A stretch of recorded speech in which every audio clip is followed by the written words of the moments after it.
There's been a lot of talk in the media lately about Francis Ford Coppola spending $120 million of his own money to make a film called Megalopolis. And a lot of people think that's crazy.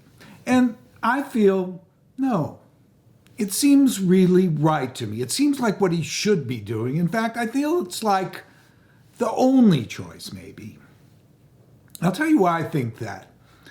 Back in 1989, I was hired by Paramount to be the production publicist during the few weeks of shooting in New York on The Godfather Part 3. Most of the movie was shot at Cinecittà Studios in Rome, and another publicist did that. I just did this New York stuff. We were shooting on Elizabeth Street in Little Italy, and it was a scene of violence. I'm not going to say exactly what happens in case you haven't seen it.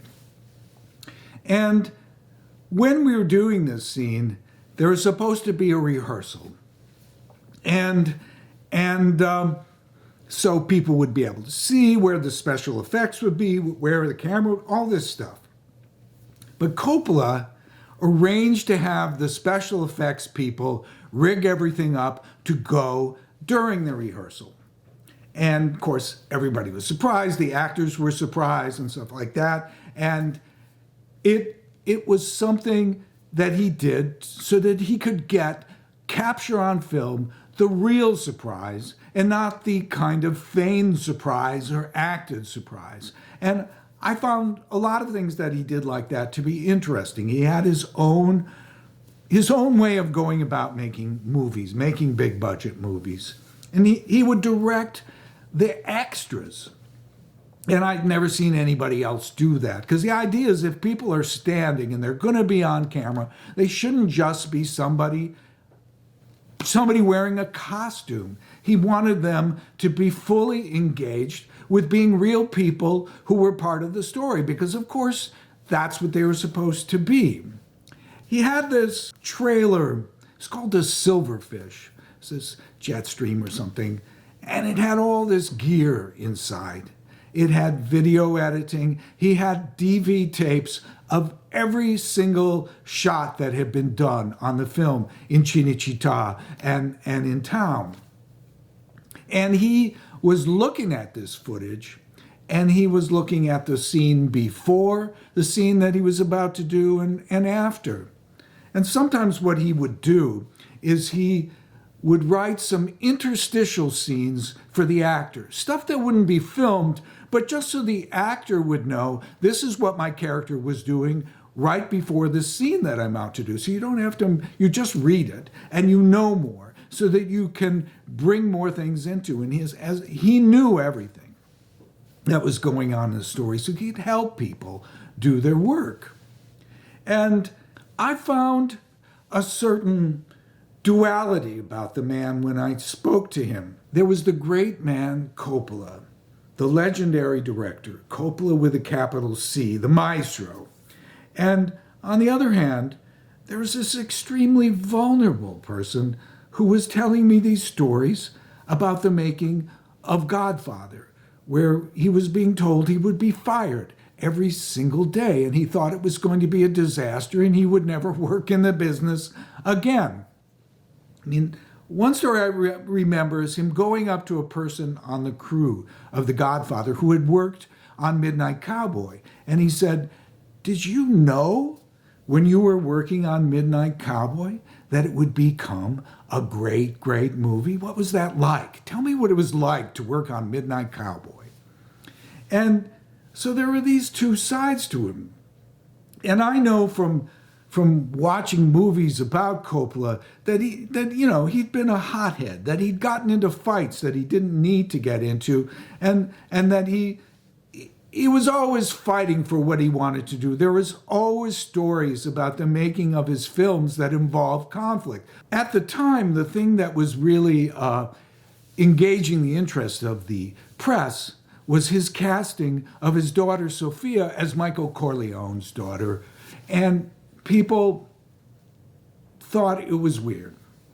Winona Ryder was supposed to play the part, but she got sick before the shooting, and he put his daughter in. she happened to be visiting the set, and he felt she looked like the way the character should be, and he put her in. And she wasn't trying to be an actress at the time, and she was just, all right, my dad wants me to help him out. I'm going to help him out. And just people thought, wow, there's lots of other actors they could have brought in. Why did he choose his daughter? Coppola, he said, look, I have my instincts. It's the only thing I have as a filmmaker is to have instincts. When I wanted to get Brando as Godfather, they didn't want me to do that, but I felt that was the choice. And I, right or wrong, the only thing that I can have is my instincts.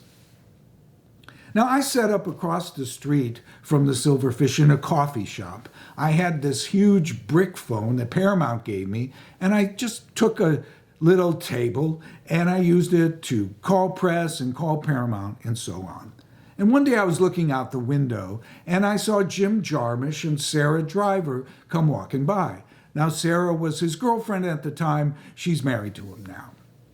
Sara I knew because she had worked for me. She was my assistant when I worked on Fitzcarraldo, Werner Herzog's film, and when I worked on a film called L'Adolescent that Jean Moreau directed. So we worked with Jean Moreau. Then she left me in order to produce Stranger Than Paradise. Through Sara, I became friends with Jim.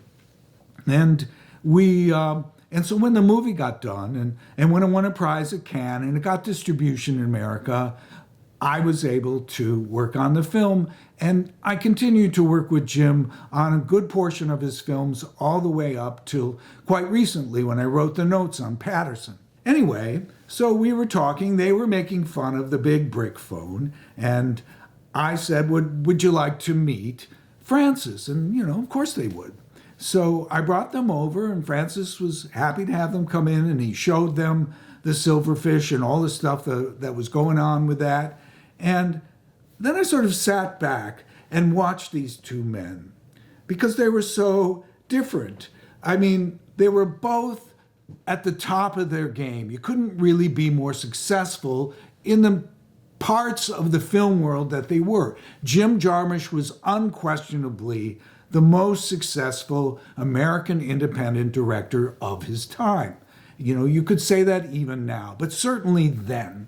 Coppola's, the total opposites, where he was operatic and epic, Jim worked on the other side, on the minimal level. He was working on an area of cinema that was not as expensive, and so it gave him freedom. Whereas Coppola was working on these huge studio productions, which means when you get a lot of money, you always pay a price for that. You always get somebody who wants control, who wants to do things because they're giving you money, like people like Robert Evans. So I was watching them, and I really had the feeling, could be my imagination, but I felt that Coppola was jealous of Jarmusch, or he was yearning for the kind of situation that Jarmusch had.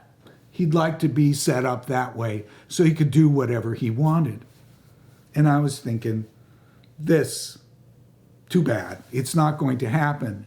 You don't make that kind of movies. That's not the kind of talent that you have. Your talent is bigger than life. And so the kind of movies that you excel at require huge budgets.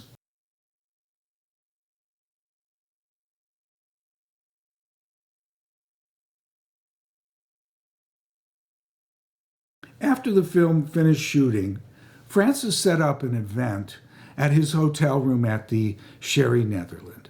The idea was to get all the top creative people who had worked on the Godfather movies, people like Gordon Willis and Fred Roos, and have them talk about the three films. And this would all be captured for home video. And Francis said, would you like to come watch that? And of course, I thought, that's not the kind of thing you want to miss. So I went up there, and when I got there were all these video cameras sitting on a couch, just laid out, I don't know, half a dozen or even a dozen. And people were picking them up and shooting stuff, and the idea was, before the actual discussion got going, people were just picking up shots. Cameras were sitting on the couch. I picked one up, and started shooting. While I was doing that, Roman Coppola, who was Francis's son, came over and just ripped the camera out of my hands.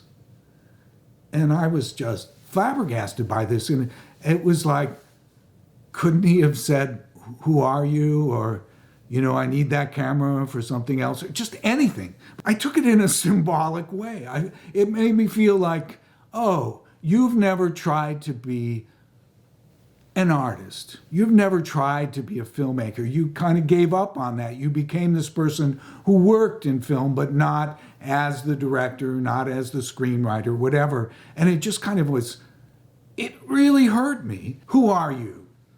Everything's been given to you. You're just spoiled. And I thought I had done so much, and this guy had simply been born. But then I thought, well, maybe it's not the greatest thing to be born into the Coppola family. I mean, it's a double-edged sword. You're getting all this money, you're getting all these opportunities, but it's not the easiest thing to have somebody like Francis Coppola as your dad, or to have Sophia Coppola, who is world-class filmmaker, as your sister. And the whole, what's the word, oeuvre? Am I going to get pretentious here? Of Francis Coppola, a lot of it has to do with the loneliness that you can have within a family, the complex relationships within a family. So maybe it's not the easiest thing, maybe not always the most fun thing to be a Coppola. Maybe you should think about that before you judge anybody. But more importantly, I felt, nobody can give you a camera. You have to take a camera. And when you take a camera, then they can't take it away. So you have to either pay for the film yourself, or you have to prove to people that you're the kind of person that they should invest in. So you have to earn a camera in your hands. You have to earn the right to be creative. And so eventually, a lot of experiences like that hurt my feelings meant that eventually I was standing on a movie set directing. And after I started directing myself, I saw that Coppola was doing the thing that I thought he could never do. And that was, he was producing his own films and doing exactly what he wanted to do without any compromise. And I applaud him for that. But on the other hand, I don't think I would want to see Twixt as the last film made by Coppola. My feeling is the right thing for him to do is to make an epic film, a film of size, a film of huge, reaching ambition. That's what he should do. And what else is he going to do with the money? I hope you've enjoyed my story of Francis Coppola and Jim Jarmusch. And I've got a lot more stories. So if you're interested in hearing them, then, subscribe. Click the bell so you're notified. And if you have any questions, please ask me them in the comments. I've tried to answer every question that anybody has asked. See you next time.